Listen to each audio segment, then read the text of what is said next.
Shalom semuanya, senang sekali bisa bertemu Anda kembali.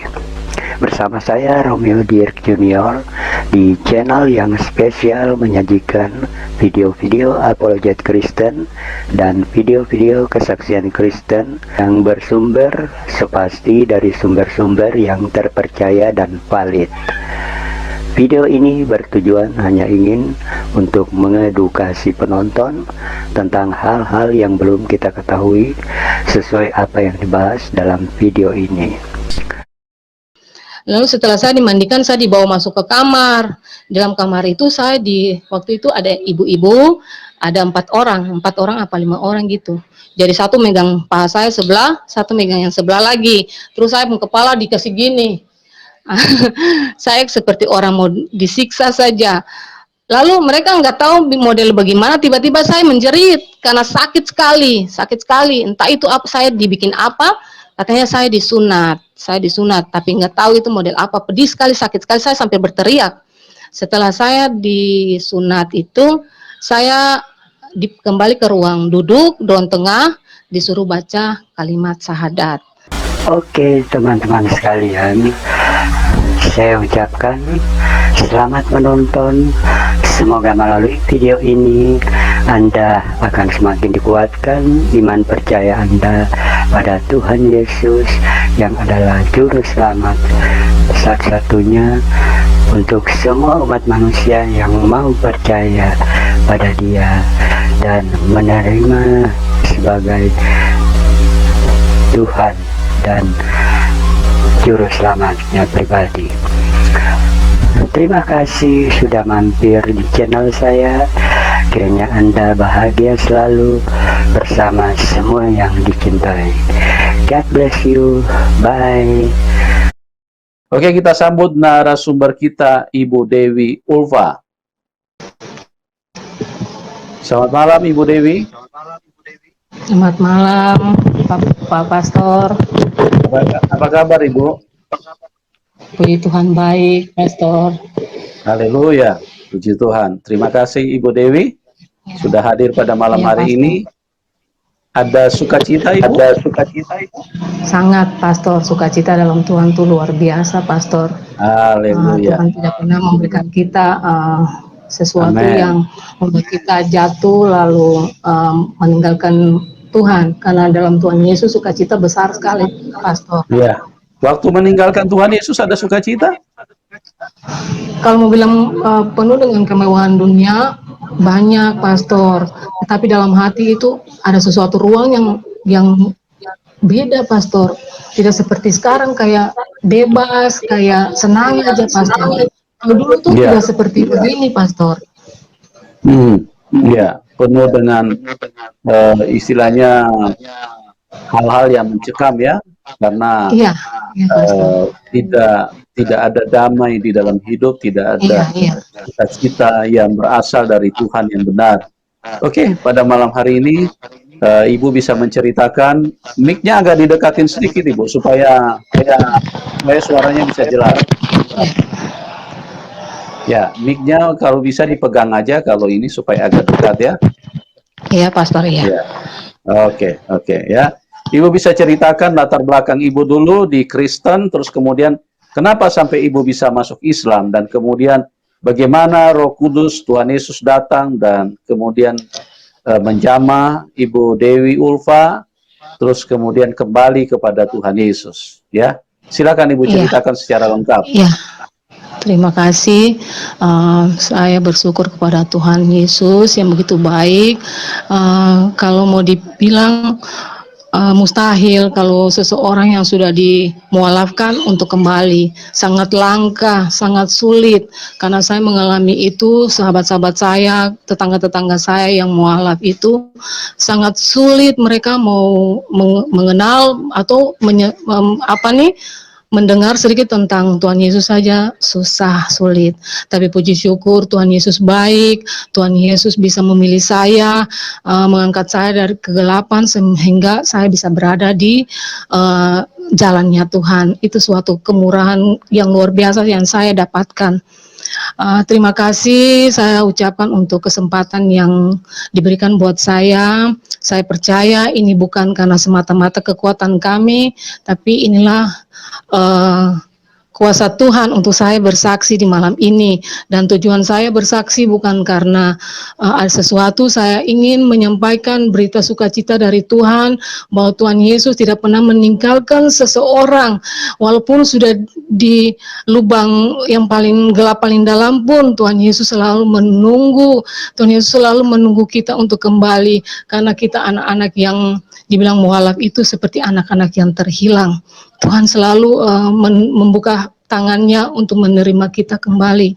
Ya, dengan singkat saya bercerita, di awal tahun 90 saya adalah seorang anak remaja baru berumur 18-19 tahun.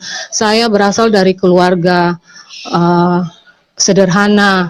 Papa saya seorang pegawai lembaga di kota Masohi, Maluku Tengah. Jadi saya ini berasal dari Manado, orang Manado.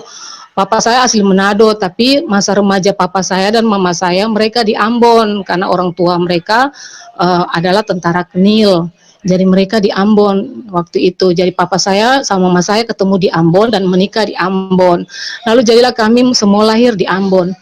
Saya bersaudara 7 orang, saya anak ke-6.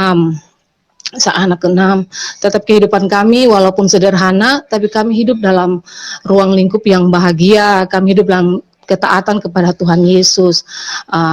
Singkat cerita, saya tumbuh sebagai seorang gadis yang remaja yang ceria, kadang-kadang tidak mengenal susah, walaupun kadang-kadang mama papa itu agak kerepotan juga tentang biaya hidup kami, yaitu kakak berapa itu yang sekolah, terus saya, tapi tidak pernah mengalami kesusahan-kesusahan yang parah. Kami selalu setiap saat diberkati Tuhan. Di tahun 1990, saya berkenalan dengan suami saya, namanya Asrul. Dia seorang supir mobil dengan latar belakang keluarga yang mampu, yang kaya, dan sangat fanatik karena mereka berasal dari Makassar, orang Makassar. Terus singkat cerita, karena waktu saya ketemu sama suami saya pernah kenal dengan dia di lembaga pemasyarakatan. Waktu itu suami saya pernah membuat kesalahan, terus mentindak kriminal. Dia tinggal di dalam rumah pemasyarakatan itu selama 2-3 tahun. Itu saya lupa, cuma pokoknya antara 2-3 tahun. Lalu kami kenal situ, jadi di keluarga besar saya kenal dia. Orangnya pokoknya dibilang serba bebas, hidupnya serba bebas, punya latar belakang yang bebas. Tapi entah kenapa waktu saya duduk SMA kelas 2, awal-awal saya masih sekolah SMP sama SMA kelas 1, saya jadi remaja yang biasa-biasa saja. Malah saya itu malas keluar.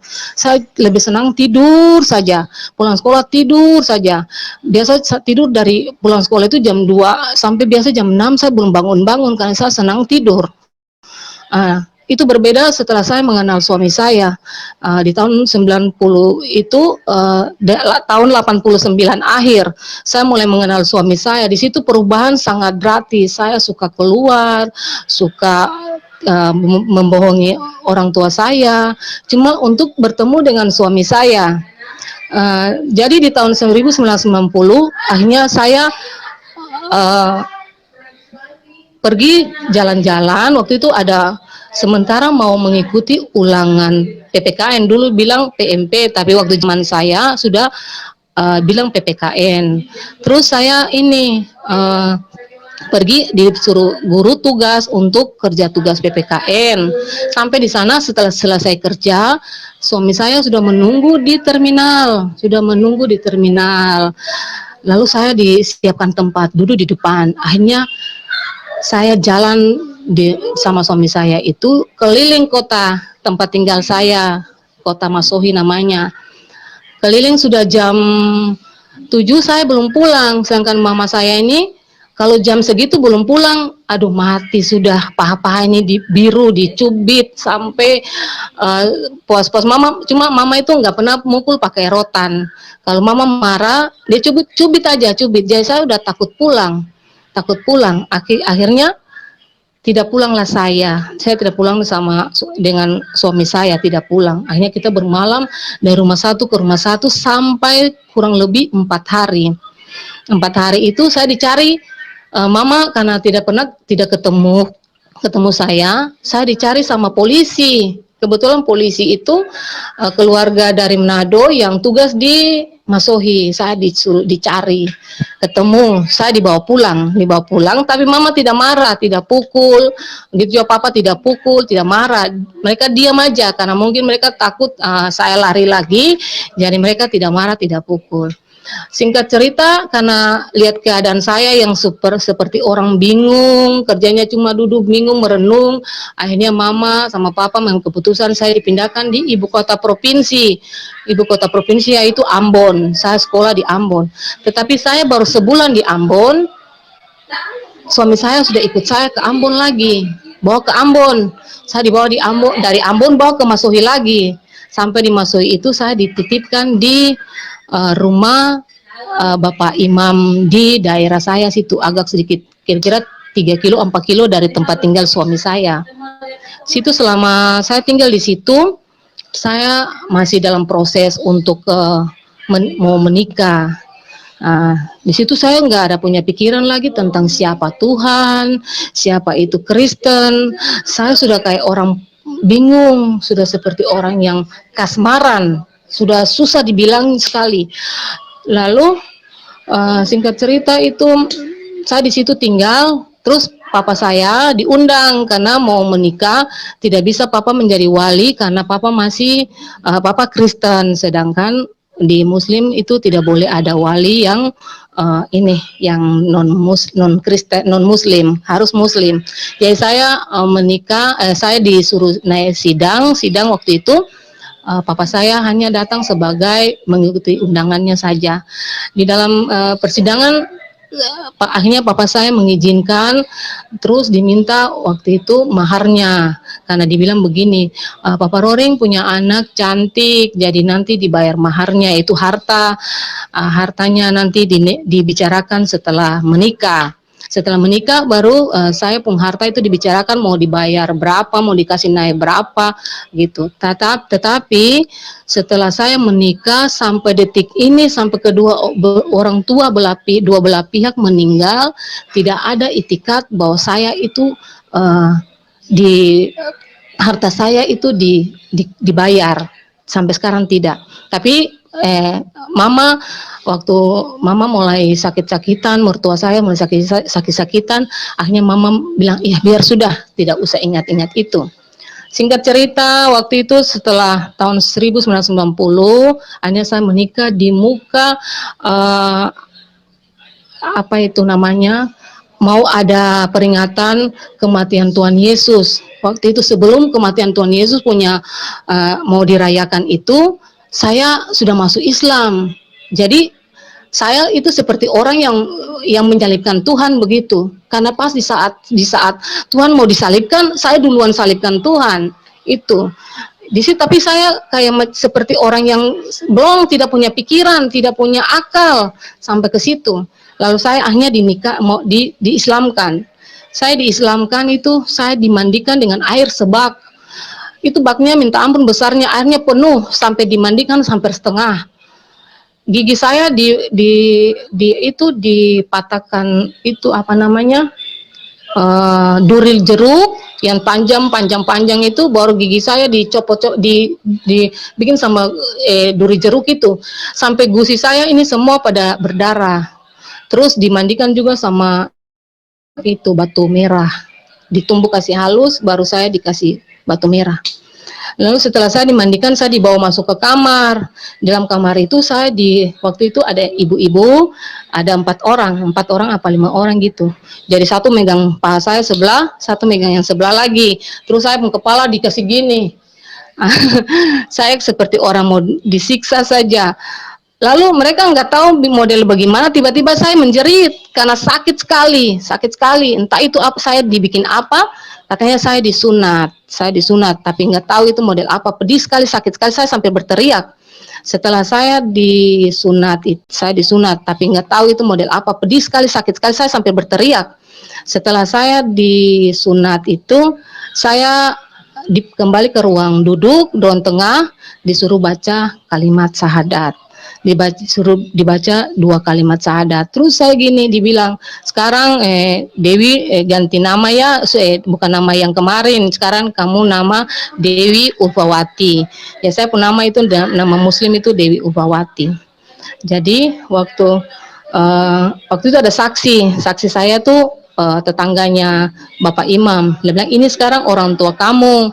Kalau orang tua yang melahirkan kamu itu sudah bukan menjadi orang tuamu lagi. Yang ini sekarang menjadi orang tuamu sekarang. Dia ini menjadi orang tua saya.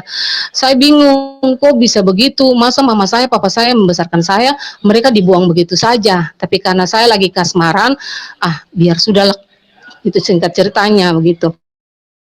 Terus ini saya waktu masa proses pernikahan itu, orang tua saya, papa saya tidak datang, mama saya, keluarga besar saya tidak ada yang datang, semua tidak ada yang menjenguk saya. Dan sampai berapa tahun kemudian saya tidak pernah ketemu dengan mama dan papa saya sampai berapa tahun, sampai anak saya yang pertama lahir. Iya, dalam masa-masa pernikahan awal pertama itu semuanya masih baik-baik. Suami saya masih baik, masih menyayangi saya. Dia menyayangi saya sampai dia meninggal, tapi masa-masa itu dia masih sangat baik. Terus masih berjalan baik, saya mulai belajar bagaimana menjadi Islam yang baik. Saya dibelikan buku tuntunan sholat, saya dibelikan Al-Quran untuk belajar ngaji. Akhirnya saya belajar ngaji, saya belajar sholat, tapi ribet. Saya doa, sembahyang, sholat, setiap sholat doanya lain, tunduk, ruku lain, sujud lain, terus berdiri nanti lain. Saya kayak, waduh repot banget ini, mau dihafal yang mana nih? Saya bilang, selalu bilang begitu. Lalu suami saya bilang, ikut aja, kalau belum tahu sholatnya nanti Allahu Akbar aja, Allahu Akbar, Allahu Akbar aja gitu katanya. Akhirnya singkat cerita saya menjalani itu sampai 2 tahun masih baik-baik, rumah tangga saya baik-baik, perekonomian juga masih mantap, masih bagus, semua keinginan saya masih dipenuhi. Itu awal masa-masa masih berbahagia. Di tahun 2002 anak saya lahir dari antara tahun 1990 sampai 2002, 2 tahun kemudian baru saya melahirkan anak pertama. Dan pertama itu mulailah di situ, dari awal kehamilan saya, mulai lagi suami saya mulai berulah, sudah mulai banyak sekali dia punya sifat yang lama itu mulai kambuh, suka minum, main perempuan, judi. Kadang-kadang waktu saya hamil nggak pulang ke rumah, saya dalam keadaan hamil yang masih membutuhkan dia, saya sendiri kerja, cari makan sendiri, dalam arti saya ingin makan ini, akhirnya saya cari ke tetangga-tetangga tanpa dia ada. Terus berjalan ini tahun 2002 bulan 8 Agustus anak saya yang pertama lahir, perempuan. Anak perempuan saya lahir. Lalu itu berjalan juga masih seperti biasa, suami saya masih seperti itu, tapi saya masih bertahan. Saya berpikir, ya mungkin awal ini kita masih baik-baik, saya masih menyayangi dia, saya tetap sayang dia. Terus berjalan terus sampai 2003, akhir 2003 awal 2004 saya bermimpi. Saya tidur, saya bermimpi. Dalam mimpi saya itu, anak saya itu baru 1 tahun lebih. Dalam mimpi saya itu saya melihat Tuhan Yesus berdiri di atas awan.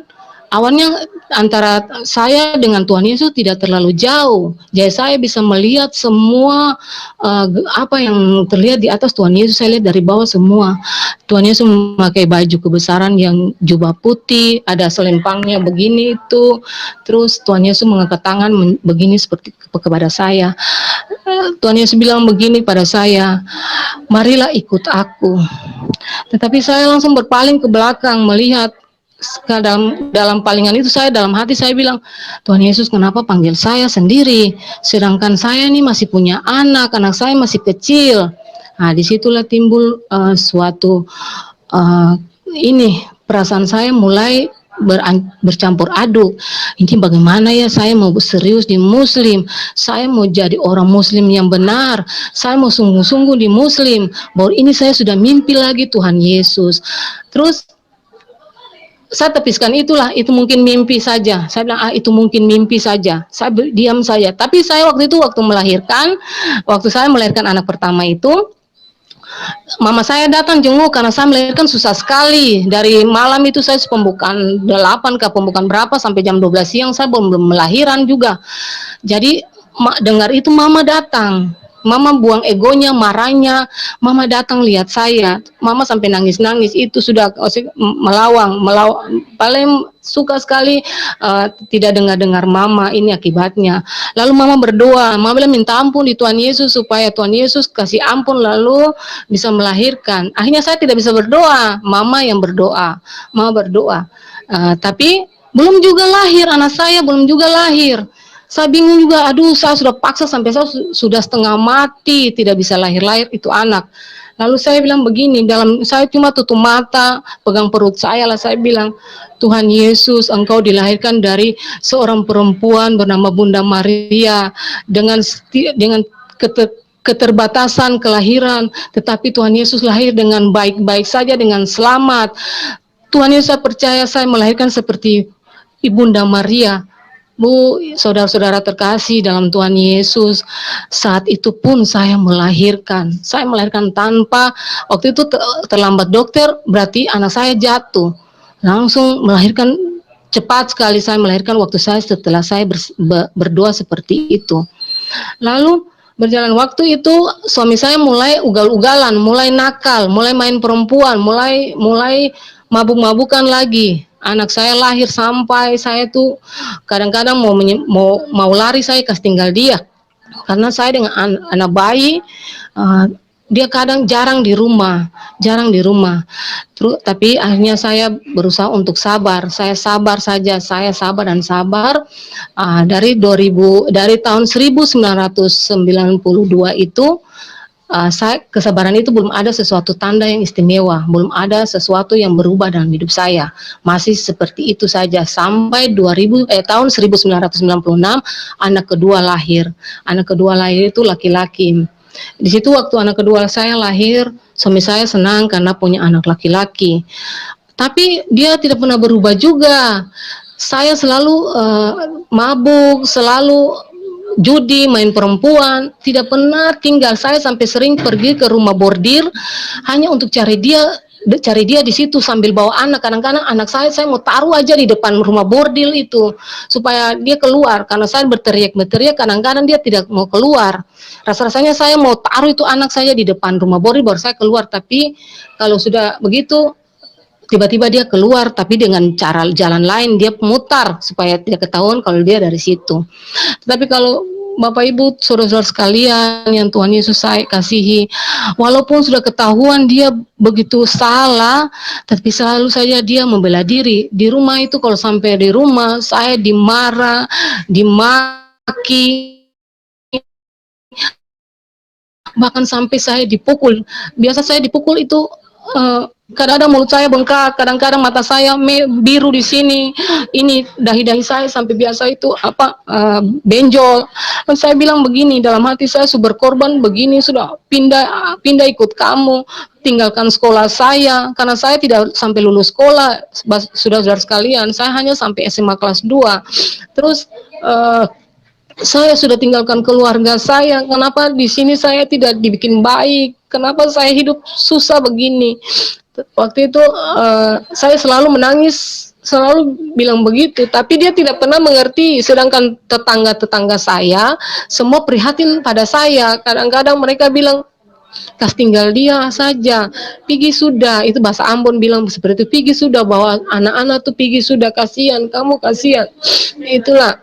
Tapi saya berpikir begini, saudara-saudara terkasih, saya berpikir begini, saya kas tinggal dia, itu kan masih pikiran-pikiran yang belum ada Tuhan. Jadi saya bilang begini, saya kas tinggal dia, kasihan bagaimana anak-anak saya, siapa yang mau lihat, siapa yang mau hidup mereka. Jadi saya masih tetap tinggal di situ bersama-sama dia di tahun itu, tahun 1996, anak kedua. Dari tahun itu tidak pernah ada perubahan apa-apa. Saya berusaha dari tahun berusaha bikin usaha, dalam arti punya usaha kecil-kecilan lah, tetapi menghasilkan uang untuk kehidupan kami sambil dia bawa mobil itu. Jadi dia jadi supir mobil, saya usaha, saya jualan. Tetapi saudara, pertama-pertama usaha bagus semua, saya bisa menghidupi kebutuhan rumah tangga, saya bisa handle semua, bisa saya cukupi semua. Tetapi lama kelamaan kurang sampai saya punya usaha tuh habis sekali, malah saya berhutang lagi. Terus saya bangun usaha baru lagi, usaha baru saya bangun lagi.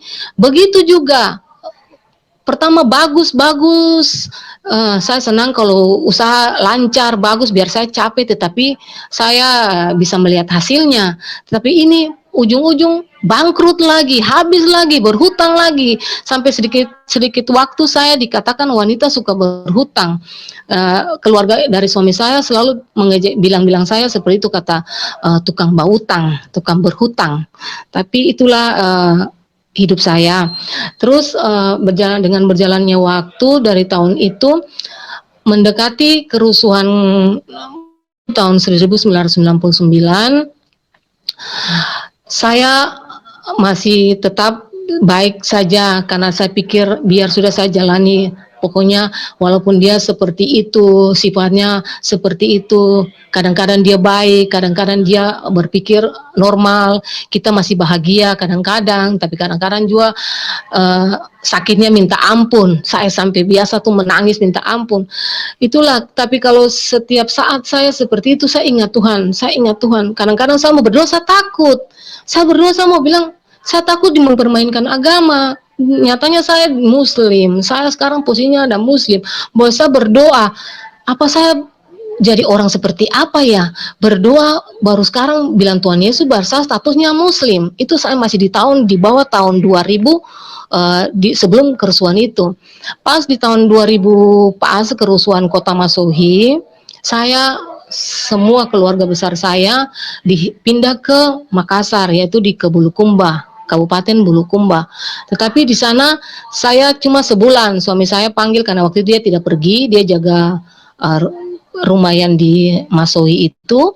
Saya pulang di sana. Saya usaha lagi, bangun usaha baru. Jadi waktu itu usaha saya tuh lebih maju daripada sebelum saya usaha kemarin-kemarin itu. Dibilang maaf, bagus sekali lah. Sehari saya bisa kumpul uang lebih dari 2 juta, 3 juta, 4 juta bisa saya dapati satu hari. Tetapi itulah rencana Tuhan yang saya dapat. Setiap saya bangun usaha sebagus apapun tetap ambruk juga. Lalu saya pergi ke rumah mama, saya menangis di mama, kok setiap kali saya bikin usaha, kok usaha saya tuh tidak pernah bisa bertahan lama, Mak. Paling lama tuh 6 bulan, 1 tahun, habis lagi. Terus baru lagi saya sudah capek, Mak. Bagaimana, Mae? Lalu mama bilang begini buat saya, Betty, waktu itu mama nggak pernah restu saya. Jadi mama tidak pernah panggil saya dengan nama muslim. Mama keluarga besar saya tidak pernah panggil saya muslim, nama muslim. Mereka tetap panggil saya dengan nama saya Kristen. Mama bilang begini, Betty, Tuhan Yesus tidak mengizinkan kamu hidup bahagia. Madam, kenapa mama? Mama kok kutuk saya begitu, marah saya begitu, Ma. Jangan doakan saya begitu, Ma. Bukan. Kalau kamu hidup bahagia di situ banyak uang, berarti kamu akan melupakan Tuhan Yesus. Saya di situ langsung kaget, saya down sekali. Kok Ma begitu, Ma? Iya toh, lihat saja setiap bikin usaha apapun Betty bikin tidak pernah bisa berhasil. Akhirnya saya down di situ, saya mulai berpikir, apa betul ya? Apakah selama ini saya sudah jauh dari Tuhan Yesus ya? Apa benar Tuhan Yesus itu benar-benar adakah? Apakah di Muslim ini tidak ada jaminan sesuatu yang saya bisa bahagia? Selama ini saya hidup, hati saya kalau punya uang pun tetap di dalam hati saya tidak tentram. Saya selalu ada sesuatu yang kosong yang tidak pernah saya dapat. Apalagi kalau tidak punya duit, apalagi punya hutang, apalagi dalam masalah banyak, lebih tambah kacau.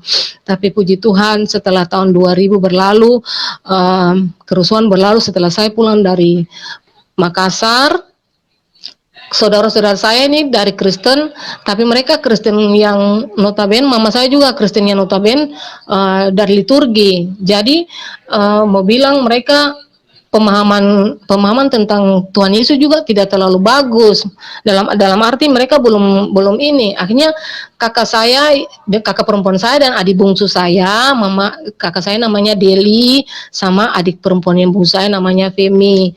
Mereka berdua itu bukan suatu kebetulan, tapi Tuhan menunjukkan mereka menjadi sesuatu untuk menarik saudara-saudaranya. Saya lupa firman itu, tapi saya percaya satu orang bertobat, seisi rumah dipulihkan itu ya. Jadi saudara-saudara saya itu pindah, mereka di gereja aliran. Mereka di gereja aliran. Di tahun 2006 mereka sangat loyal dengan ibadah mereka. Mereka sangat bertumbuh sekali dalam setiap mereka punya penyembahan dan doa-doa mereka. Terus waktu itu mereka kan tinggal di Ambon, di daerah provinsi. Mereka datang jalan-jalan ke rumah mama saya di Masohi. Terus sementara itu saya lagi di rumah mama saya, di rumah saya. Lalu saya ke rumah mama. Mereka sementara berdoa dan menyembah. Akhirnya saya ikut duduk juga. Tetapi waktu itu saya belum menyerahkan diri secara saya masih muslim, saya masih menjalankan ibadah, saya masih menjalankan sholat, saya masih ngaji, saya masih ikut majlis taklim, dan saya juga salah satu orang-orang yang terpenting di majlis taklim gitu. Saya masih semua itu saya lakukan. Lalu saya duduk sama-sama kakak dan adik saya. Lalu di situ menyembah mereka, puji-pujian. Lalu di akhir doa itu, waktu berdoa, sementara doa, kakak saya jamah saya. Dia sementara tutup mata, dia jamah saya. Adik saya juga jamah saya. Dalam jamahan itu mereka bilang gini, cepat berbalik, waktu Tuhan tidak lama. Jangan sampai kemurahan Tuhan berlalu daripadamu, Betty. Saya rasa bulu badan saya merinding, saya ketakutan, ini apa lagi? Mengapa saya seperti ini? Terus waktu mereka amin, kita sharing, saya tanya buat kakak saya, kenapa begitu? Lalu kakak bilang begini, bersyukur toh bahwa Tuhan Yesus masih sayang kamu, Tuhan Yesus masih memperingati kamu, berarti Tuhan Yesus mau bertindak. Kamu bertindak, jangan sampai waktu Tuhan itu tidak ada bagi kamu lagi. Akhirnya di situ sudah saya mulai merubah sikap saya. Saya merubah sikap saya. Akhirnya, tapi saya tetap sholat. Tapi jarang kita sholat di rumah. Saya tuh dengan teman-teman, keluarga, sholatnya di masjid karena rumah saya dengan masjid itu bersebelahan. Jadi kalau sholat maghrib, sholat isya di masjid aja, jadi bareng sama teman-teman di situ. Jadi tetap saya sholat. Lalu kakak saya bilang seperti itu, saya jadi pikiran, down saya, kok begitu ya, saya takut, ini bagaimana kalau Tuhan Yesus tidak mau terima saya lagi, atau bagaimana kalau nanti saya tidak bisa mengenal Tuhan Yesus lagi. Akhirnya pulang itu saya bangun doa sendiri, saya bilang, Tuhan Yesus, saya berdosa, saya telah meninggalkan Engkau Tuhan Yesus, saya bukan manusia baik-baik, tapi saya mau berikan saya jalan keluar untuk semua ini Tuhan. Hanya saya buka hati, yang terutama kita buka hati dulu. Tuhan Yesus memilih kita, tapi kalau kita tidak buka hati bagaimana? Saya buka hati, walaupun sekecil apapun saya buka hati saya untuk Tuhan Yesus. Saya buka hati saya buka hati. Terus dan berjalan waktu, kakak saya sudah pulang ke Ambon.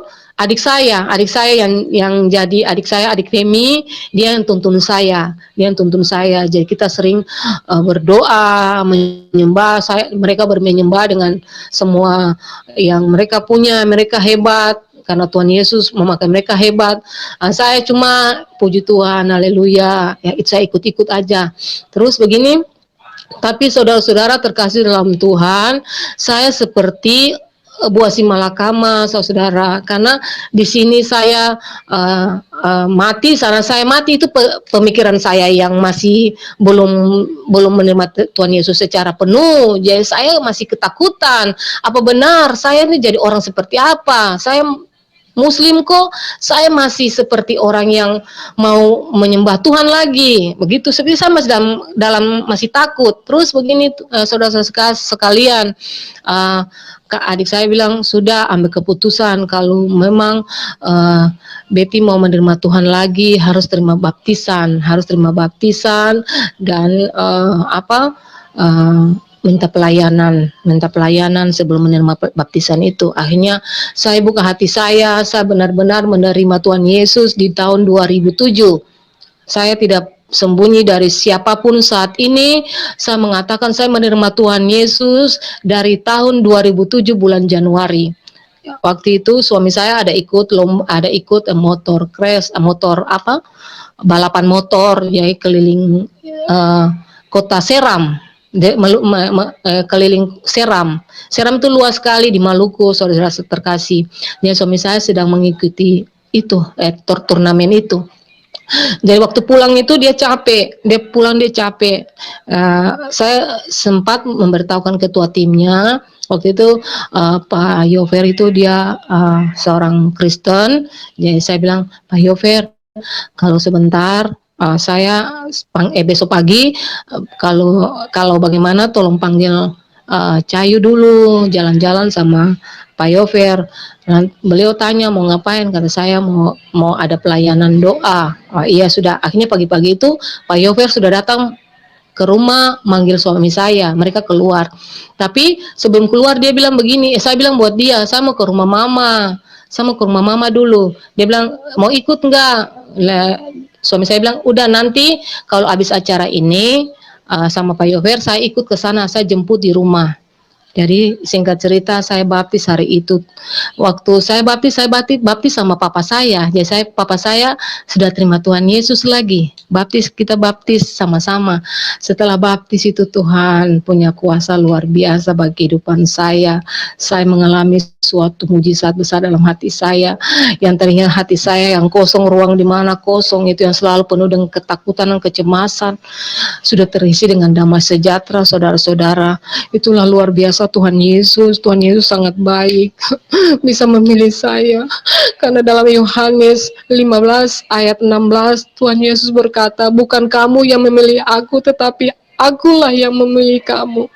Saya percaya Tuhan Yesus baik, sangat baik bisa memilih saya yang tidak mungkin, yang notabene tidak mungkin saya kembali lagi dalam keadaan keluarga muslim yang ketat seperti itu, yang fanatik seperti itu. Anak-anak saya saja kalau ke rumah ibu saya pulangnya, anak-anak saya dimarah, ditanya ngapain di sana, makan ini ya, makan itu ya, atau ikut sembahyang enggak. Anak-anak kan bingung, mereka kan belum tahu. Ya mereka bilang tidak di sana cuma cerita-cerita sama oma. Itulah luar biasanya Tuhan. Kalau Tuhan mau, Tuhan bekerja buat siapa saja. Tetapi Tuhan minta kita punya hati, kita buka hati. Itu di tahun 2007 itu. Tuhan sangat baik bagi saya. Di tahun 2007 itu anak saya yang laki-laki sudah kelas 5 apa kelas 6 itu. Anak saya yang perempuan sudah SMP. Yang tua itu sudah SMP. Tetapi mujizat terjadi awal-awal tahun 2007 itu, mujizat sangat terjadi bagi kehidupan saya. Saya mengalami banyak sekali mujizat yang Tuhan beri buat saya. Kalau dipikir manusia bilang, orang bilang itu mustahil, itu bikin-bikin saya. Tapi ini terjadi buat saya dan saya percaya itulah kasih mula-mula yang Tuhan tunjuk buat saya agar saya tidak tidak bisa macam seperti ragu. Saya tidak ragu, Tuhan kasih sesuatu untuk saya semakin kuat dalam Dia. Gini saudara, waktu itu anak saya mau ulang ujian. Yang laki-laki ini dia mau ujian.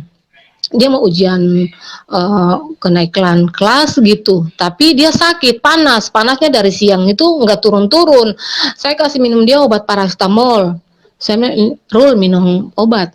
Dia mau minum obat. Setelah minum obat, panasnya reda. Dia keringatan. Tetapi dalam waktu berapa saat kemudian, dia panas lagi. Malah panasnya lebih tinggi. Ini bagaimana besok ini anak mau ujian. Terus bagaimana besok bisa ujian enggak? Terus saya kasih minum obat lagi, yang kedua kali. Begitu juga panasnya turun, tapi habis setelah itu panas lagi. Terus saya bilang begini buat anak saya tidak mendoktrin anak saya, tapi saya percaya hanya Yesuslah juru selamat. Buat apa saya selamat, baru anak-anak saya tidak selamat? Saya tetap ajarkan mereka. Saya tidak peduli sekarang mereka menilai saya seperti apa, ya itulah kenyataan bahwa saya mengajarkan mereka bahwa hanya Tuhan Yesus yang bisa menyelamatkan kita, dan Yesus sajalah satu-satunya juru selamat itu. Saya bilang buat anak saya, Arul, percaya Tuhan Yesus enggak? Dia bilang, dia masih ragu, dia bilang, iya mama, kalau mama percaya, Arul percaya sudah. Yang gitu kata logat Papua seperti itu. Akhirnya kalau gitu, kalau Arul percaya Tuhan Yesus, mama berdoa supaya Tuhan Yesus jamah air ini Arul sembuh. Tapi sebelum itu saya bicara dalam hati, loh Tuhan, berikan mujizat Tuhan. Lalu saya berdoa, saya kasih minum anak saya ini. Terus saya kasih minum, dia tidur. Setelah tidur, saya pegang dia punya dahi, sudah nggak panas lagi, panasnya sudah turun jauh sekali, drastis sekali dia punya panas turun. Besok paginya dia bangun, saya tanya, Rul bisa bisa ikut ujian nih? Ya, iya mak, sudah sembuh. Lah, iya, syukur toh, siapa yang obat? Ya, mama, bukan mama, ini karena Tuhan Yesus sayang Arul mau ikut ujian, jadi Tuhan Yesus yang sembuhkan Arul hanya melalui air. Puji Tuhan, haleluya. Jadi Arul disembuhkan karena air, karena Tuhan Yesus baik. Terus berikutnya dia sakit lagi, dia sakit gigi, saudara-saudara, dia sakit gigi, sudah menangis, merontak. Dia datang buat mama karena pernah saya bikin satu mujizat buat dia. Dia datang lagi, mak, obati saya dulu, saya sakit gigi nih. Nah, mama bukan dukun, mama nggak bisa obat. Iya berdoa tuh mak. Tapi saya hari itu tidak berdoa, saudara-saudara, saya hanya bikin begini, di dalam nama Yesus, darah Yesus berkuasa, dalam nama Yesus, darah Yesus berkuasa. Saya hanya tanda salib di dia punya gigi yang sakit dengan mengucapkan dalam nama Yesus, darah Yesus berkuasa. Terus saya tanya, dalam jangka 5 menit saya tanya dia, sakit lagi enggak? Dia bilang gini, mak, sudah tidak sakit. Nah itu tuh hebat, Tuhan Yesus luar biasa. Itulah kesaksian tentang hebatnya Tuhan bagi anak-anak saya yang menunjukkan besar kuasa Tuhan. Lalu banyak mujizat yang terjadi kepada saya. Waktu itu mertua saya sakit. Saya sudah sakit parah. Dia sering masuk rumah sakit, keluar rumah sakit, dan saya ini yang menjaga dia. Kalau dibilang saya dalam keluarga besar suami saya itu orang hebat, orang terpandang. Mereka tuh orang-orang yang sangat loyal di kota itu. Jadi waktu itu kalau dibilang saya ini seperti anak mantu di dalam rumah, kalau saya dibikin angka ya, kalau angka 10 saya mungkin dapat angka 5. Sedangkan anak menantu yang sama-sama asal mereka dikasih angka 8. Tetapi saya menjaga dia di rumah sakit sampai anak saya mau ke sekolah dari rumah sakit. Tapi saya puji syukur saya tidak pernah memikirkan itu. Saya percaya itulah kuasa Tuhan buat saya bisa berbagi, melayani mertua saya. Pas waktu itu suami saya sudah almarhum, mertua saya sudah dalam arti sudah nggak bisa lagi nih, sudah nggak bisa masuk rumah sakit, sudah parah gitu. Lalu saya berdoa, malamnya saya berdoa, saya bilang, Tuhan Yesus, sembuhkanlah mertua saya.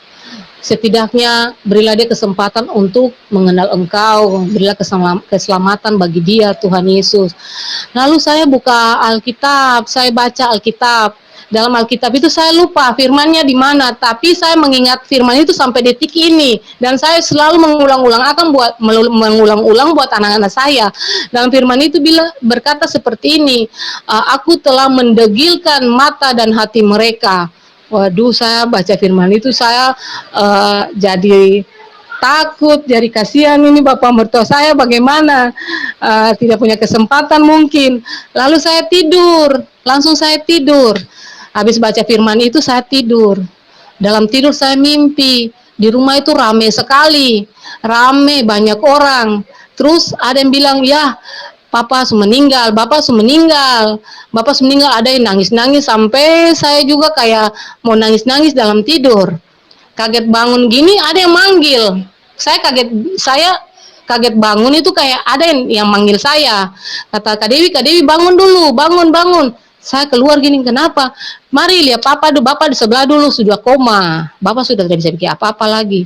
Lalu saya waktu sementara bangun itu saya bilang begini, Bapak ini umur panjang karena mimpi orang meninggal berarti dia hidup. Dia umur panjang, gitu pikiran saya seperti itu. Lalu saya pergi ke sebelah, ke rumah mertua, saya lihat begini, aduh sudah parah, Bapak sudah tidak bisa, sudah mulutnya sudah terbuka, napasnya sudah hanya dari tenggorokan. Tapi Bapak bertahan sampai besok paginya, baru Bapak meninggal. Lalu saya bilang, waduh mimpi saya jadi kenyataan. Kenapa mimpi saya jadi kenyataan? Bukannya mimpi orang meninggal itu orangnya umur panjang. Nyatanya tidak, Bapak mertua saya meninggal. Itu mujizat mimpi yang saya dapat. Terus kedua kalinya semujizat mimpi lagi, saya kan ada pengurusan kredit di salah satu bank. Notabene saya ke sana, surat-surat sudah lengkap, saya sudah masuk proposal, saya punya jaminan sudah, tetapi sampai 2 minggu berturut-turut itu saya belum dipanggil-panggil untuk menghadap apa saya punya ditolak atau diterima, tidak juga. Terus malam itu saya mimpi, saya tidur saya mimpi. Saya mimpi, dalam mimpi saya itu saya pergi ke kepala kredit.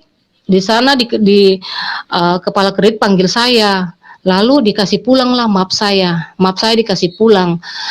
Waktu map saya dikasih pulang itu, saya dari kepala kredit itu saya jalan nangis sampai di luar. Itu semua orang nasabah-nasabah yang ada dalam ruang itu melihat saya dengan penuh tanda tanya.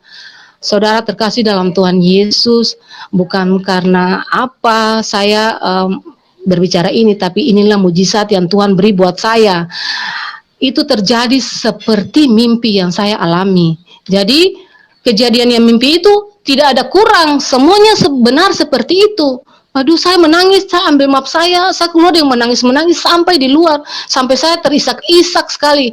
Kayak saya kecewa, bagaimana kok saya sudah setengah mati urus surat-suratnya, saya sudah bolak-balik mengeluarkan biaya, kok saya punya punya permintaan ditolak. Itulah mimpi saya yang selalu jadi kenyataan. Dan mimpi yang berikut juga, saya mimpi tetangga saya sakit, waktu dia sakit banyak, saya mimpi dia meninggal.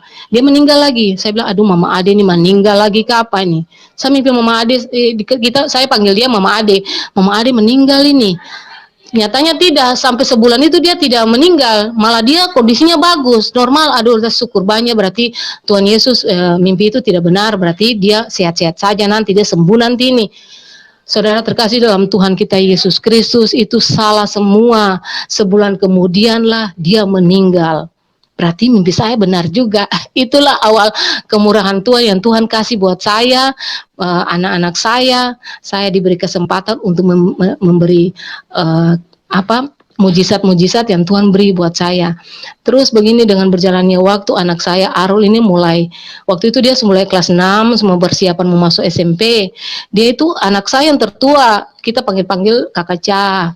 Nah, anak saya Arul ini yang paling sering bertanya. Kalau kakak ini enggak, dia suka dengar aja. Kalau saya jelaskan dia dengar saja. Tapi kalau adenya nih paling suka nanya. Dia nanya gini, Mak, Mama percaya Tuhan Yesus, memangnya hebatnya di mana, Mak? Maksudnya kenapa sampai Mama milih Tuhan Yesus? Anak-anak saya diajar untuk sholat, untuk ngaji. Mereka tuh telaten sekali untuk melakukan itu. Kalau tidak puasa, kalau tidak melakukan itu, mereka dimarah sama mertua saya, ipar-ipar saya, bahkan sama suami saya. Mereka sering dimarah, saya dibilang dasar turunan Kristen, tidak mau ajar anak-anak. Jadi saya juga jadi marah. Ya kalau mereka tidak ngaji saya marah, kalau mereka tidak sholat saya marah. Ayo cepat mengaji, nanti Mama yang dapat marah. Ujung-ujungnya Mama yang kena salah. Jadi cepat mengaji, ayo cepat ngaji. Gitu. Jadi dia tanya saya seperti itu. Dia tanya saya, Mak, kenapa Tuhan Yesus itu Mama milih Tuhan Yesus. Kenapa? Kehebatnya di mana? Lah saya bilang, Arul, Tuhan Yesus itu hebat, sangat luar biasa, sangat besar kasih Tuhan Yesus. Tuhan Yesus itu beda dari semua yang kita percaya, yang semua yang ada, yang dibilang 24 apa. Tuhan Yesus kan masuk dalam 25 ini. Sedangkan Tuhan Yesus itu punya kelebihan lebih daripada mereka. Nah, dia tanya kelebihan Tuhan Yesus apa, Mama? Saya bilang begini, Tuhan Yesus itu bisa membangkitkan orang mati, bisa menyembuhkan orang buta, bisa buta sampai itu buta dari lahir, Tuhan Yesus bisa sembuhkan. Orang lumpuh Tuhan Yesus bisa sembuhkan. Yang hebatnya, yang Tuhan yang kita hargai Tuhan Yesus itu Tuhan yang sangat luar biasa.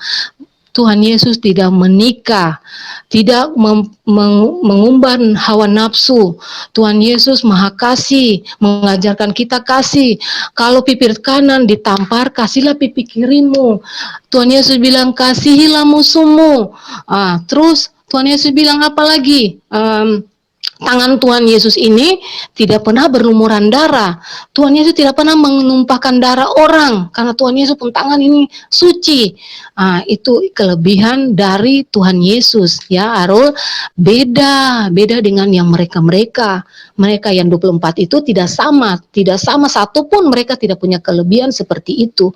Lalu Arul percaya kalau Tuhan Yesus itu punya kelebihan seperti itu, lalu dia siapa? Berarti dia itu Tuhan kan? Berarti kita menyembah Tuhan yang punya kelebihan, kita menyembah Tuhan yang hebat, yang bisa memberikan kita. Sekarang Arul sakit, sudah bukti, Arul disembuhkan hanya dengan doa sebentar aja, Arul sudah sembuh. Gigi Arul sakit, cuma dibilang dalam nama Yesus, dari Yesus berkuasa, sembuh Arul. Seperti cacing kena kapur aja, gigimu sudah sembuh. Langsung dia bilang, iya Mai, iya betul, iya toh. Lihat situ, pahami sendiri. Terus dia tanya lagi, bertanya lagi dia, Mak, lalu Tuhan Yesus itu katanya tidak punya papa. Kita bilang, iya kalau seperti Aru berpikir ya, Aru sekarang sudah SMP, berarti sudah mulai menginjak remaja, berarti Aru sudah mulai suka sama lawan jenis, artinya suka mulai sama perempuan. Lalu gini, Mama dalam rumah ada papa toh, ada papa, berarti dari hubungan Mama dan papa lahir kalian. Itu hubungan antara manusia, tapi Tuhan Yesus tidak. Tuhan Yesus tidak seperti itu. Dia dikandung dengan Roh Kudus, Roh Tuhan. Jadi di dalam dalam perut Ibunda Maria, itulah Roh Tuhan yang ada dalam tubuh manusia, dalam tubuh Bunda Maria. Dengan cara apa Allah itu, Tuhan itu membuat Tuhan Yesus ada dalam perut Bunda Maria, itulah kuasa Tuhan. Jadi beliau lahir, Tuhan Yesus lahir sebagai manusia, tubuhnya tubuh manusia, tetapi rohnya roh Allah. Jadi ya itu toh, kalau dia roh Allah berarti dia Allah sendiri, dia Tuhan sendiri. Seperti itu saya terangkan buat dia seperti itu. Tapi Tuhan Yesus baik. Waktu saudara-saudara terkasih dalam Tuhan Yesus, sebelum saya jelaskan semua kepada anak saya dari Kristen yang belajar tentang Tuhan Yesus tapi masih di kulit, saya belum mengerti tentang itu. Kadang dia bertanya, saya berpikir saya mau jawab apa? Tuhan tolong saya Tuhan, saya mau jawab apa buat dia? Jangan sampai salah saya bicara menjadi masalah buat dia. Tetapi setiap kali dia bertanya, tiba-tiba saya bisa menjawab. Saya percaya itulah tuntunan Roh Kudus dari mulut saya untuk berbicara. Ya, itu singkat dari anak-anak saya di tahun 2008 ya. Awal itu yang bagus-bagusnya, nikmat-nikmatnya di tahun-tahun seperti itu. Sekarang masuk di masa kesusahan. Ya, ini yang dibilang masa Tuhan Yesus sudah mulai membuat saya bangkit untuk bisa menjadi seseorang yang kuat dalam cobaan-cobaan yang Tuhan beri. Tuhan tidak pernah meninggalkan kita dengan semua permasalahan di dunia ini, tapi Tuhan mau kita menjadi kuat supaya kita tidak seperti anak-anak gampangan. Semua gampang, ini gampang, itu gampang, karena jadi anak-anak yang gampang-gampang saja. Jadi Tuhan mencobai saya dengan semua masalah yang baru. Di tahun 2008 akhir, ekonomi mulai surut kembali. Kredit saya yang tadi diajukan di bank lain dikabulkan, saya diterima di bank lain. Akhirnya saya mulai mulai pembayarannya mulai mandek, mulai tidak pembayarannya di bank itu mulai kurang karena penghasilan mulai berkurang. Di situ Tuhan mulai uji. Suami saya mulai lagi dengan kisah lamanya, mabuk hari-hari, tiap hari mabuk tanpa satu hari pun kadang tidak. Hari ini mabuk, tidur sampai jam berapa, malam mabuk lagi. Jadi malamnya itu pakai untuk mabuk. Pulang bikin masalah, saya dicari. Kadang-kadang saya bawa anak-anak tidur di orang, kalau di rumahnya orang, kalau dia pulangnya udah mabuk sekali karena anak-anak sudah trauma sama dia. Trauma karena kalau dia pulang dalam keadaan mabuk, kita semua jadi sasaran. Dia tidak marah anak-anak, dia tidak pukul, tapi dia meluk, dia bikin sampai anak-anak jengkel. Ujung-ujung kalau anak-anak udah jengkel, udah nggak suka, saya yang jadi sasaran. Saya kembali di saya dimarah, dimaki-maki, lalu terjadilah KDRT di situ. Tetapi Tuhan Yesus baik, saya masih bertahan, saya masih setia kepada Dia, karena saya berpikir saya jadi seorang istri walaupun bukan istri dari yang diberkati Tuhan, tapi saya percaya saya mau menjadi istri yang setia agar nama saya tetap baik, orang tua saya yang Kristen tidak buruk namanya karena saya. Ya, saya tetap setia untuk dia. Lalu berjalan waktu itu rumah tangga saya dalam masa paceklik sekali, masa susah-susahnya. Mulai dari ekonomi, suami saya mulai tidak bisa diurus. Di tahun 2009 saya bertengkar dengan dia, bertengkar hebat sekali. Waktu itu saudara, dia pergi minum, mabuk lagi. Pulangnya nggak tahu itu ceritanya seperti apa, saya sedikit lupa. Dia ini lagu gereja, ada tetangga putar lagu rohani mungkin, lalu dia marah-marah putar lagu rohani kah gimana gitu, lalu dia mulai lagi cercah Tuhan Yesus, sumpah serapah keluar dari mulutnya, maki-maki Tuhan Yesus, membuat darah saya mendidih, buat saya marah. Tetapi saya tidak bisa marah, kalau saya marah berarti saya mati di situ, apalagi dalam keadaan mabuk ini. Cuma karena saya terlalu jengkel, saya bilang begini, hargai saja dia sebagai nabimu, karena di Al-Quran dia itu nabimu. Kalau kamu tidak menghargai dia sebagai nabi, lalu lebih baik hapus dia sudah, tidak usah Isa itu nabi lagi. Kau tidak memaki-maki dia dari tadi, caci maki dia dari tadi. Akhirnya saya jadi sasaran, saudara-saudara terkasih dalam Tuhan. Saya dipukul, saya diseret, pokoknya kekejaman KDRT terjadi saat itu. Karena saya takut jangan sampai terlalu parah, saya lari dari rumah. Saya lari dari rumah itu, terus tetangga megang saya, kata, kenapa Tante Dewi, kenapa?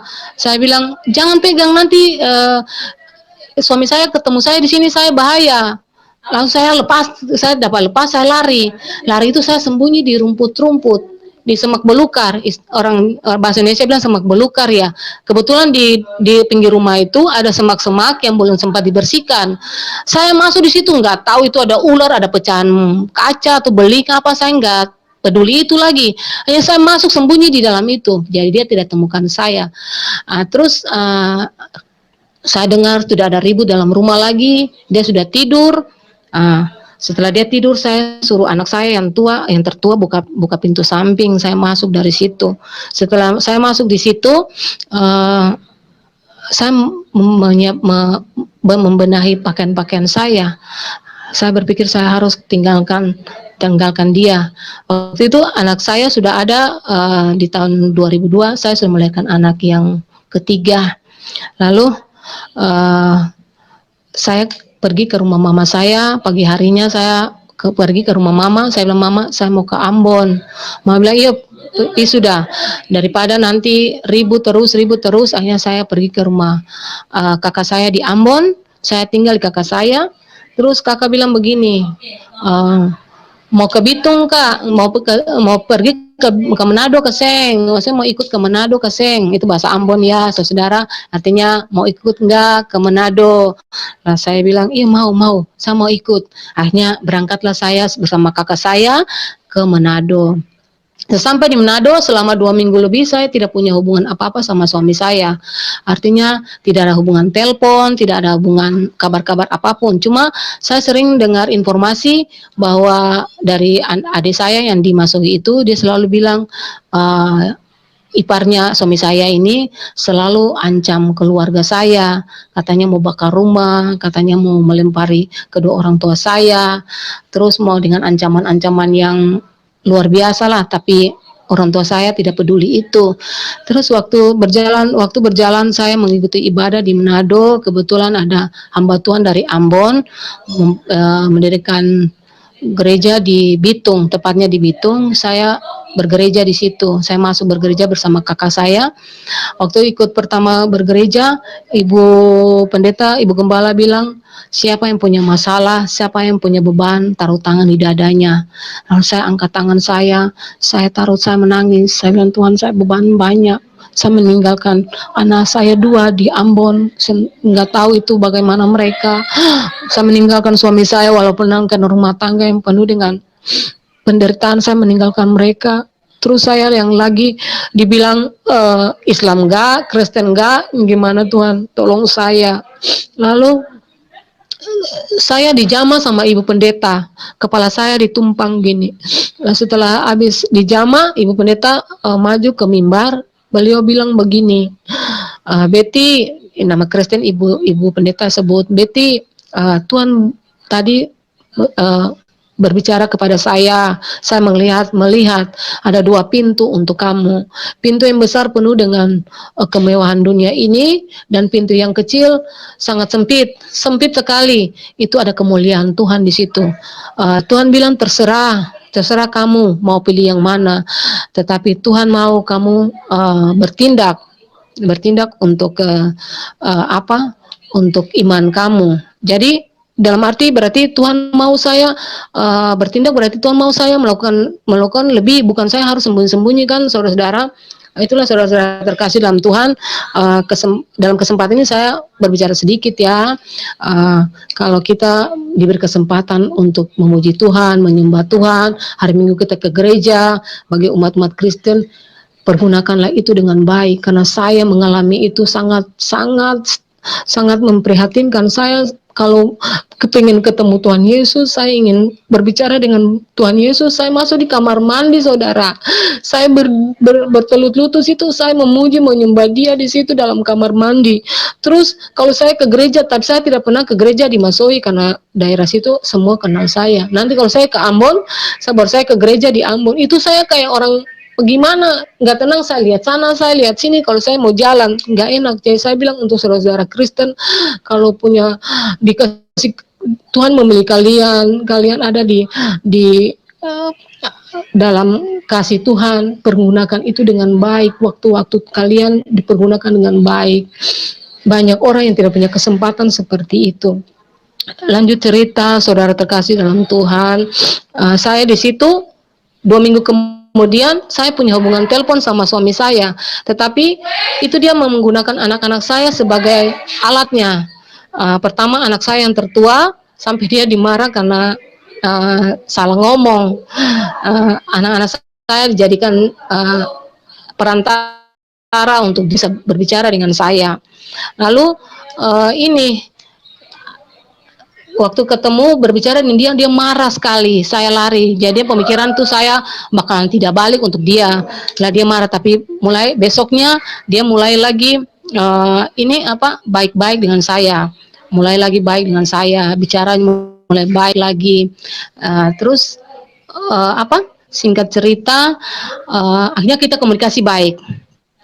Terus waktu saya masuk gereja untuk hari Minggu berikutnya lagi, ada kesaksian buat saya. Tuhan bilang harus bertindak, saya harus bertindak, bertindak. Lalu setelah habis ibadah saya tanya, ibu gembala itu bertindak dalam hal apa ya? Ya Tuhan mau kau bertindak, maksudnya Tuhan mau kau melangkah, benar-benar melangkah, jangan berpaling ke belakang. Harus mengakui semua. Jadi waktu saya pulang berpikir, saya mengakui itu seperti apa, saya harus berbicara seperti apa buat suami saya. Tapi akhirnya saya berkonsultasi bersama kakak dan kakak-kakak saya Ya terserah, itu semua berpulang pada Betty. Kalau Betty mau berterus terang berarti harus terima komitmen. Tapi kalau Betty tidak berterus terang berarti hidup begini terus, hanya sebagai orang yang seperti sembunyi-sembunyi lah. Mau puji Tuhan sembunyi-sembunyi begitu.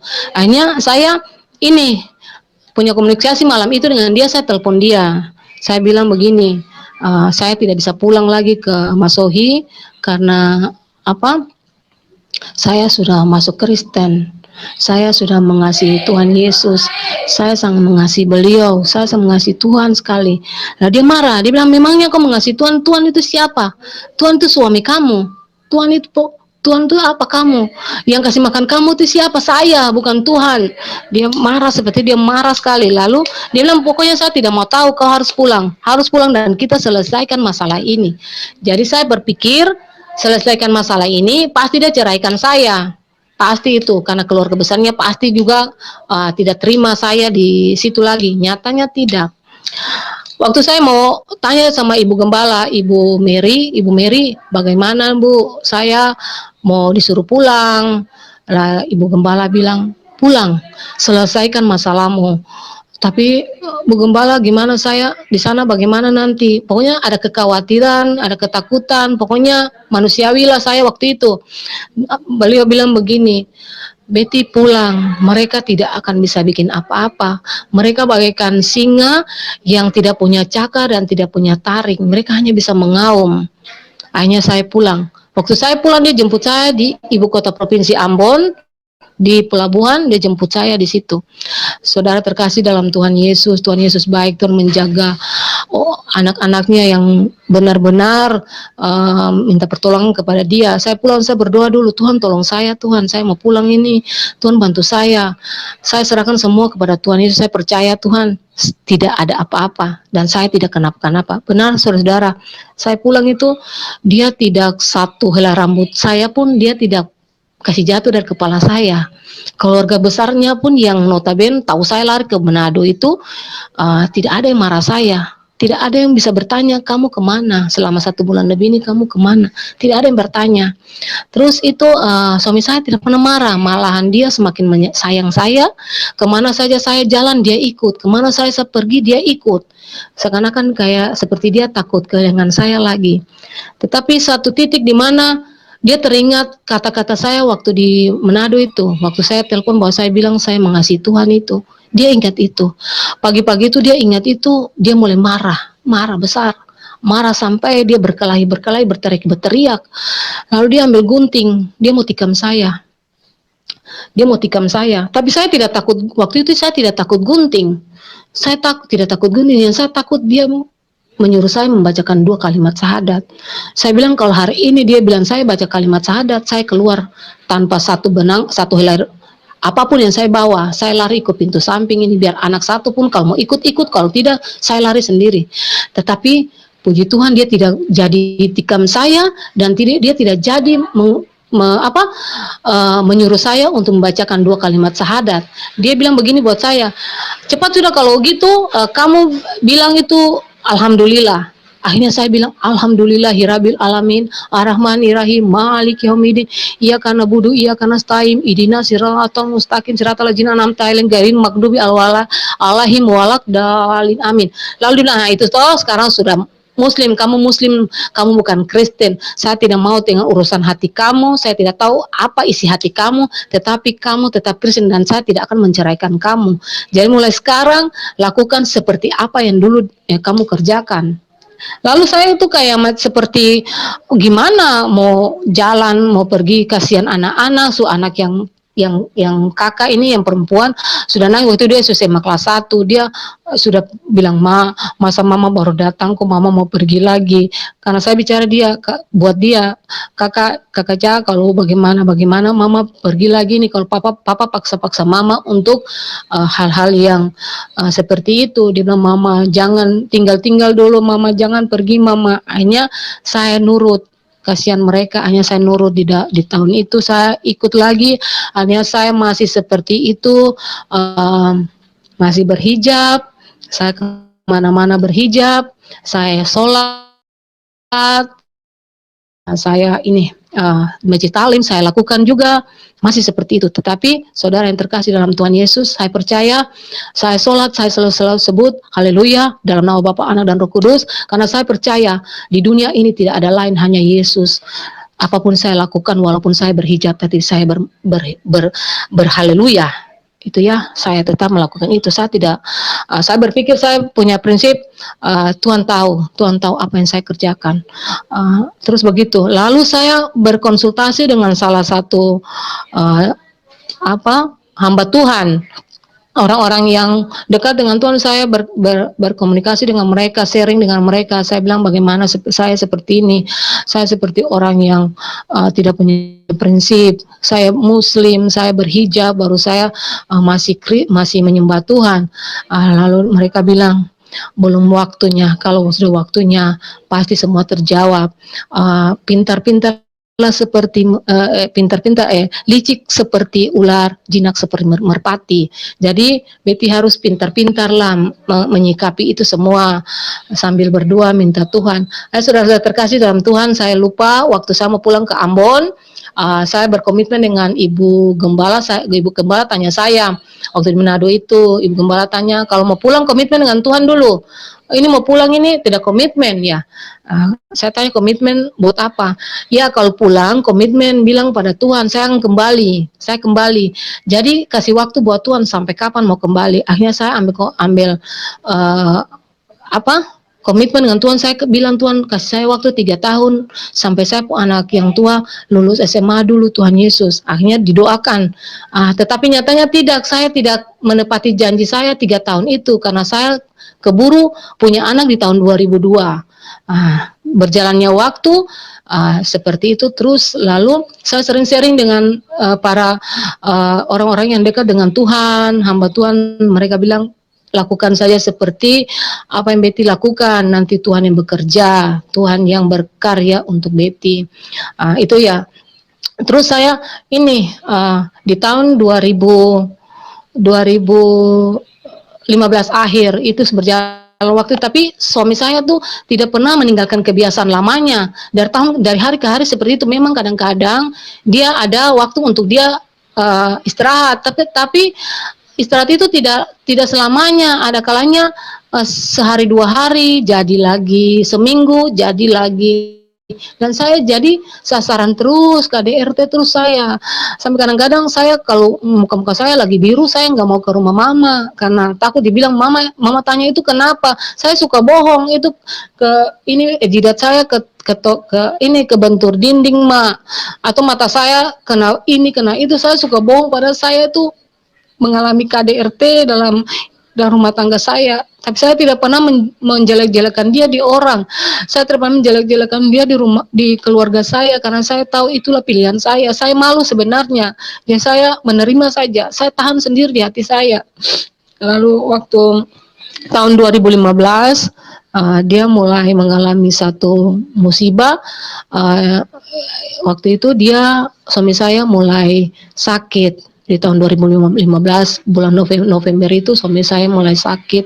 Sakitnya diprediksi dokter waktu itu sakit perdarahan otak atau penyempitan saraf karena dia sudah lumpuh sebelah kiri.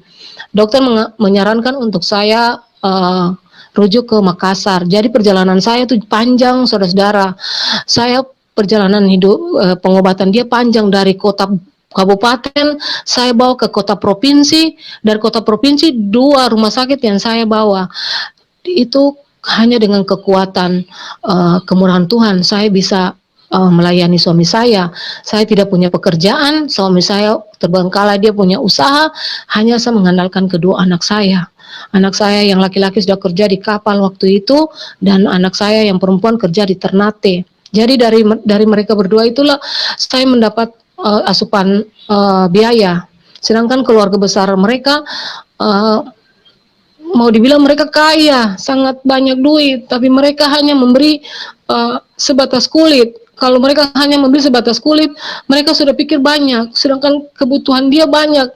Hanya anak-anak saya saja yang selalu membiayai papanya waktu masuk rumah sakit itu. Hanya suami saya tidak ada perubahan. yang sangat-sangat saya sesali, saudara-saudara terkasih dalam Tuhan, waktu di rumah sakit Ambon, kebetulan ponakan saya jenguk suami saya di apa di di rumah sakit. Ponakan saya ini seorang hamba Tuhan. Lalu suami saya bilang begini, Kakak Ien, obati Om Cayu kah? Obati Om Cayu dulu. Lalu ponakan saya bilang begini, Om Cayu, Kakak Ien tidak bisa obati. Yang bisa cuma Kakak Ien bisa lakukan hanya mendoakan. Tetapi saya tidak bisa bertindak karena saat itu ada saudaranya yang menemani saya menjaga di rumah sakit. Ya saya takut nanti dibilang saya berbuat macam-macam kepada saudara mereka. Akhirnya begitu berjalan waktu, dia minta diobati sama keluarga dari saya. Dia minta didoakan, tapi itu sudah semua tertutup, tidak ada pikiran untuk bisa melayani dia. Akhirnya dia dibawa pulang ke Namlea, ke rumah saudaranya. 10 hari di Namlea, di Kabupaten Buru, dia dipulangkan di Masohi. 2 hari di Masohi dia dibawa rujuk lagi ke rumah sakit rumah sakit daerah karena dia sudah kritis, koma. Udah koma. Lalu waktu itu dokter panggil saya, Bu, sini Bu, ini bapaknya mau dirujuk ke ICU. Lalu saya bilang, mau di ICU, nanti saya tanya keluarga dulu. Saya tanya keluarga dulu mau di ICU atau mau pulang ini. Karena saya waktu itu tidak punya hak untuk mengambil keputusan kepada suami saya. Lalu saya tanya keluarga bilang tidak usah kasih masuk ICU lagi, dibawa pulang saja. Akhirnya jam 3 sore itu suami saya dibawa pulang ke rumah tanpa pengobatan, tanpa makanan, tanpa minuman. Suami saya ditaruh di ruang.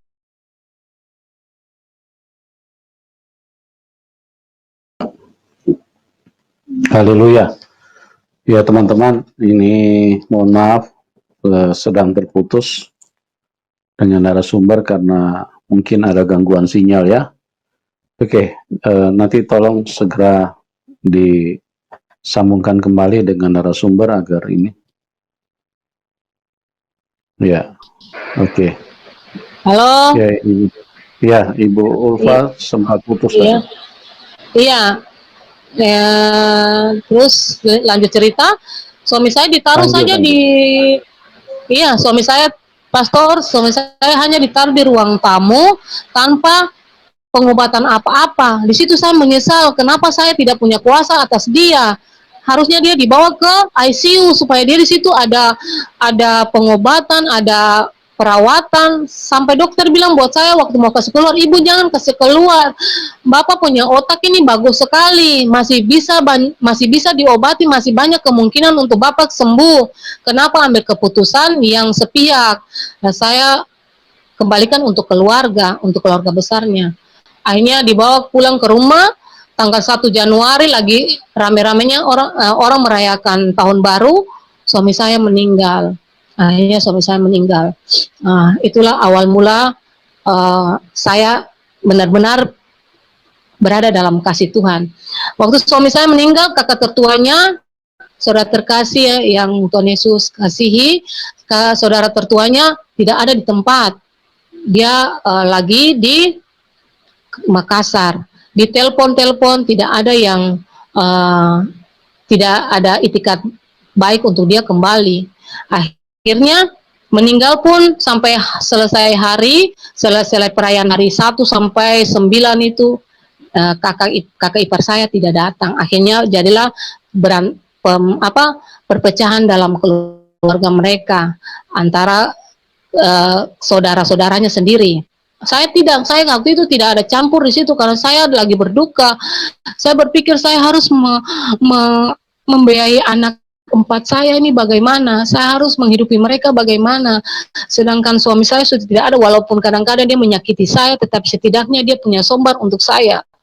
Dia sudah tidak ada. Lalu akhirnya saya tidak pusing mereka mau marahan, mereka mau saling mengutuk atau saling mencaci maki, saya tidak peduli urusan mereka bersaudara. Lalu begitu Saya waktu setelah hari suami saya punya hajatan selesai, mulai dari hari meninggal sampai hari 40, hari 100, hari 120, semua selesai, itu dibiayai oleh uang sedekah-sedekahnya dia. Keluarga besarnya nanggung, tapi ya itulah, mau dibilang apa kalau nanggungnya cuma sekian gini, sekian gitu, sedangkan saya butuh biaya banyak untuk dia punya biaya pemakaman, biaya hari-harinya. Terus setelah ini saya makan apa, anak-anak saya makan apa. Kakak saya waktu datang untuk hari 7, dia bilang gini, ini ngapain sampai mesti bikin perayaan seperti ini, nanti setelah ini kamu makan apa, anak-anak kamu bagaimana, tidak bisa simpan-simpan uang kah, karena ramai sekali, saudara-saudara terkasih, ramai sekali dirayakan, pokoknya makanan itu nggak bisa dibilang lagi. Lalu saudara terkasih, saya percaya, saya sekarang walaupun mereka tahu saya muslim, tapi saya percaya hati saya Tuhan ada bersama saya tidak pernah takut untuk menghidupi anak-anak saya. Saudara terkasih dalam Tuhan Yesus, itulah perjalanan singkat tentang saya bersama-sama dengan suami saya. Sekarang saya berbicara selanjutnya tanpa suami saya, yang sekarang yang dibilang kalau tanpa suami enak mungkin ya, disayang oleh keluarga besar, disayang sama tetangga, disayang sama, pokoknya disayang-sayang lah, karena saya sudah notabene mualaf, terus tidak punya suami, berarti saya pasti disayang-sayang lah. Tapi itu tidak terjadi bagi saya, saudara terkasih, karena Tuhan tidak mengizinkan saya bahagia. Itulah yang pernyataan mama saya pegang itu, Tuhan, saya bersyukur bahwa itu terjadi, karena saya kalau terjadi saya dienak-enakin, berarti saya lupa. Itu jadi itu terjadi bagi saya. Keluarga besar saya waktu saya mau selesai hari perayaan itu, hari-hari kematian suami saya selesai, kebetulan tetangga saya ada, dia kerja di Sorong, jualan di Sorong. Nah, saya ketemu sama dia, saya bilang gini, saya ikut ke Sorong bantu kamu sudah, karena sekarang saya tidak punya pekerjaan, anak dua saya pun pekerjaannya sudah menurun, siapa yang mau biaya anak-anak saya makan. Nah, dia bilang sudah, kalau mau ikut saya ke Sorong, nantilah habis lebaran baru kamu ikut. Iya, pas habis lebaran saya pergi, tapi sebelum saya pergi itu sudah mulai ada masalah sama ipar-ipar saya, mulai ada sedikit kecocokan, tapi saya jalan saja. Mereka kan nggak kasih izin saya pergi.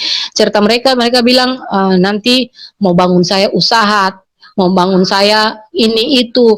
Tetapi saya berpikir, saya sudah hidup dengan mereka puluhan tahun, saya tahu mereka seperti apa. Mending saya usaha sendiri, saya punya sendiri, daripada saya punya orang tapi saya ditindas atau saya diintimidasi terus. Lalu saya pergi ke Sorong itu sama tetangga saya itu, sampai di Sorong 1 bulan sana, saya lihat keadaan bagus, saya kembali lagi ke Masohi, kota saya. Sesampai di Masohi sana, saya baru di Ambon saja, di ibu kota provinsi, saya sudah dicerca, saya sudah telepon, kata waktu kamu suami kamu meninggal itu masalahnya gara-gara saya yang bikin mereka adu domba saya, mereka sampai mereka berantem antara kakak yang tertua mereka dengan saudara mereka yang bertiga ini. Saya penyebabnya, kata saya, yang bikin ngadu di sana lain, ngadu di sini lain, dia saya adu domba mereka. Saya bilang, saya menangis, Tuhan Yesus, saya hari itu saya di mana? Saya hari itu saya lagi berduka, buat apa saya mengadu domba mereka? Sedangkan mereka kalau ikut ini, mereka yang harus tanya saya bagaimana ini, kok mereka ambil keputusan, mereka waktu mereka sudah saling memaafkan, waktu itu sudah bisa lebaran dan mereka sudah saling memaafkan, jadi mereka saling cerita menjatuhkan saya.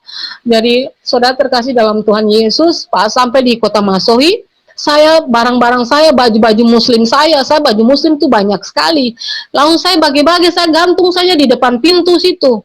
Di depan pintu saya bilang, mari siapa yang pilih, ambil sudah. Saya mau ke Sorong. Kalau ke Sorong sana ngapain sudah, saya mau pakai baju begini. Saya mau pakai baju-baju begini buat apa? Palingan di sana tuh saya mau goreng pisang, saya jual nasi kuning, ya saya ada baju-baju rumah. Terus saya kasih mereka semua barang-barang, saya bagi, tidak ada barang-barang satupun, kan saya emosi karena dengar mereka memfitnah saya bagi semua barang-barang saya. saya bagi-bagi semua barang-barang saya. Halo, ya, saudara terkasih dalam Tuhan. Lalu setelah itu saya kembali lagi ke Papua. Saya kembali ke Papua, tetapi saya masih bekerja sama tetangga saya ini. Selama saya bekerja di situ 9 bulan, penghasilan saya, puji Tuhan, baik sekali. Saudara terkasih dalam Tuhan Yesus, saya hanya menjual nasi kuning sama buat roti. Saya jual, saya membiayai anak saya mengirim uang untuk anak-anak saya. Dari situlah penghasilan saya menafkahi anak-anak saya dari hasil jualan itu. Seterusnya ada satu di mana titik, saudara terkasih dalam Tuhan, titik di mana saya tidak tinggal lagi bersama tetangga saya itu, karena waktu itu ada masalah sedikit. Kebetulan waktu saya lagi nyuci di sumur, ibu pendeta lewat di pinggir rumah, pinggir sumur itu. Saya manggil, Bu Pendeta, saya bisa curhat, saya bisa berbicara Ibu Pendeta sebentar, boleh. Lalu saya bilang saya mau butuh pelayanan doa karena di sini saya seperti jauh dari Tuhan. Lalu beliau bilang ke rumah aja, nanti besok ke rumah aja. Akhirnya saya ke rumahnya malam itu, besok malamnya saya ke rumah Ibu Pendeta. Sampai di rumah saya cerita, saya bilang saya mengenal Tuhan, saya mengasihi Tuhan sudah lama. Memang saya tidak aku itu, saya bilang seperti itu. Tetapi Ibu Pendeta bilang kalau seperti itu, Ibu Dewi mau pelayanan, nanti balik hari Sabtu supaya saya kumpul pelayan-pelayan gereja dulu supaya ini mereka bisa doakan. Tetapi Tuhan bekerja buat saya. Saya tidak jadi pergi karena mulut saya semua kena sariawan. Saya mau berbicara bagaimana mulut saya pecah-pecah semua. Jadi saya tidak jadi pergi. Lalu saya kasih sembako, suruh anak piara saya bawa, bilang sama Ibu Pendeta bahwa Mama tidak jadi pergi karena Mama sakit. Lalu timbullah masalah di situ. Ini Ibu Pendeta ini salah omong, bukan salah omong. Beliau cerita sama tetangga kami bahwa Mama Dewi ini ada curhat, mau minta pelayanan. Tapi tidak salah Ibu Pendeta bicara seperti itu, tapi salahnya di tetangga saya. Dia cerita sama tetangga yang bawa saya dari Ambon ini, dari Masoi ini, dia kan Muslim. Akhirnya jadi masalah di situ, masalah besar. Dia pulang, dia cerita buat keluarga besar saya, keluarga besar suami saya. Mereka tidak marah, sebenarnya mereka tidak marah saya, tetapi saya waktu itu diasingkan dari tetangga-tetangga. Semua tetangga di situ tidak ada yang mau mengenal saya. Mereka lihat saya seperti lihat kotoran anjing. Mereka jijik kepada saya karena mereka bilang saya seperti orang pengkhianat, murtad yang tidak perlu untuk bergaul dengan saya. Hanya saudara terkasih dalam Tuhan Yesus, saya hanya dalam rumah, terkurung dalam rumah. Waktu saya pulang ke Ambon itu, saya hanya dalam rumah dengan anak saya, tidak tanpa ada tetangga yang ada tetangga sih, ada berapa orang, ada sekitar 3-4 orang tetangga yang masih menerima saya. Itu saja, saya balik ke situ ke sini, tetapi yang sebesar kampung ini tuh tidak ada lah yang mau dengan saya, tidak mau berteman dengan saya lagi. Akhirnya saudara terkasih dalam Tuhan Yesus, ipar-ipar saya itu, keluarga besar dari suami saya itu tidak marah, mereka tidak mengintimidasi saya, malah mereka membela saya waktu itu karena ini ibu yang bawa saya ke Papua itu bilang, kata saya melakukan kegiatan gereja di kampung itu. Saya bilang memang saya minta pelayanan doa, tetapi saya tidak melakukan kegiatan gereja saat itu di kampung itu. Saya tidak pernah masuk gereja ataupun kegiatan ibadah apapun, belum pernah saya lakukan di situ. Itu saya pertahankan itu. Akhirnya keluarga saya semua masih menerima saya. Tapi puji Tuhan, syukur banyak Tuhan Yesus bekerja buat saya.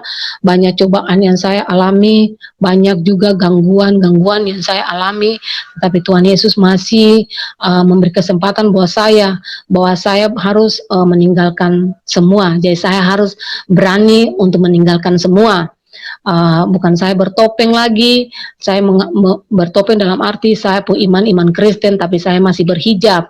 Lalu akhirnya saya ke Papua, mempunyai usaha sendiri. Saya bangun walaupun hanya di Papua itu saya hanya goreng pisang, buat nasi kuning sambil jualan sembako sedikit-sedikit. Tapi puji Tuhan, saya bisa membiayai anak-anak saya bisa mencukupi makan minum mereka, pakai mereka, karena saya percaya kuasa Tuhan luar biasa.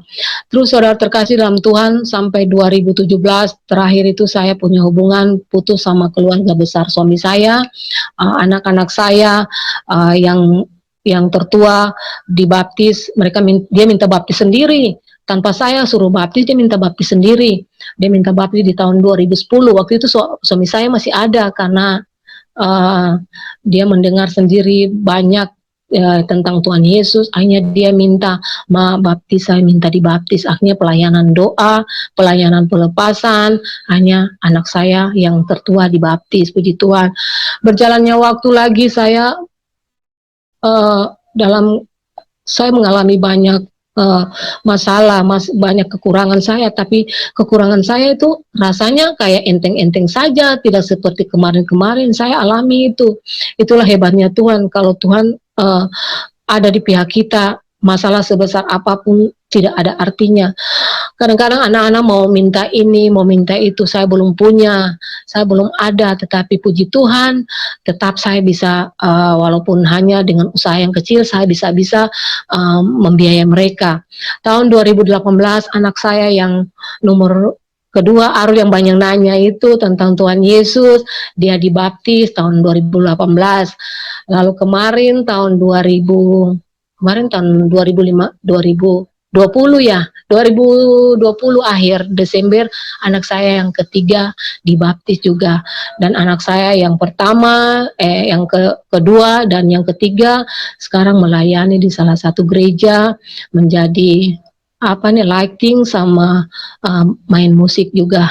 Puji Tuhan, Tuhan berkarya buat saya luar biasa. Satu lagi yang jadi beban saya waktu itu, saya mau sedikit bicara buat saudara-saudara terkasih dalam Tuhan. Saya mau saudara melihat bahwa sangat baik Tuhan Yesus itu, terlalu baik, teramat baik Tuhan Yesus. Kasih setianya tidak pernah habis bagi kita. Saya ingin kesaksian saya ini bagi mualaf-mualaf, kalian lihat, kalian pandang Tuhan Yesus, karena Tuhan Yesus tidak pernah meninggalkan kalian.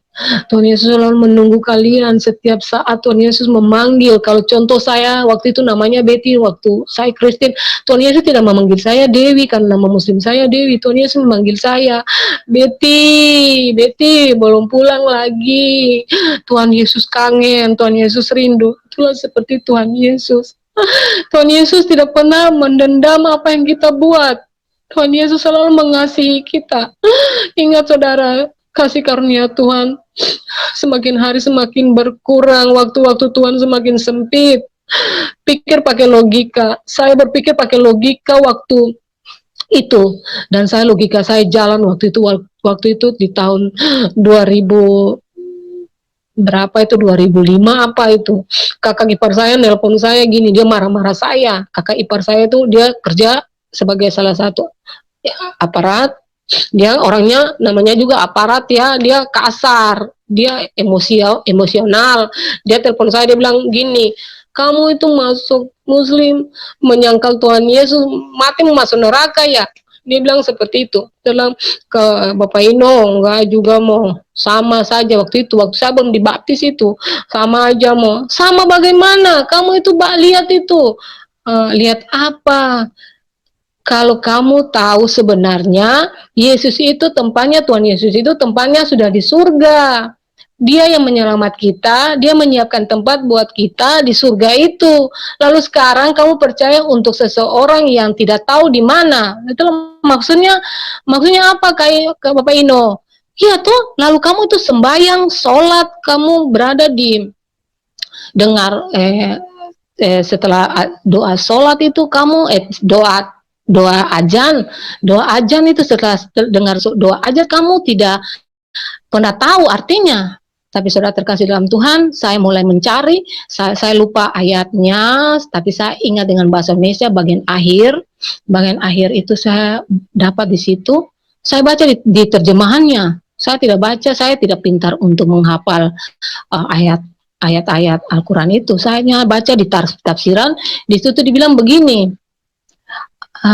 angkatlah dia di tempat yang maha tinggi, tempatkanlah dia di tempat yang maha tinggi, karena engkau Tuhan, karena engkau Allah yang maha suci, maha mulia, yang tidak pernah ingkar janji.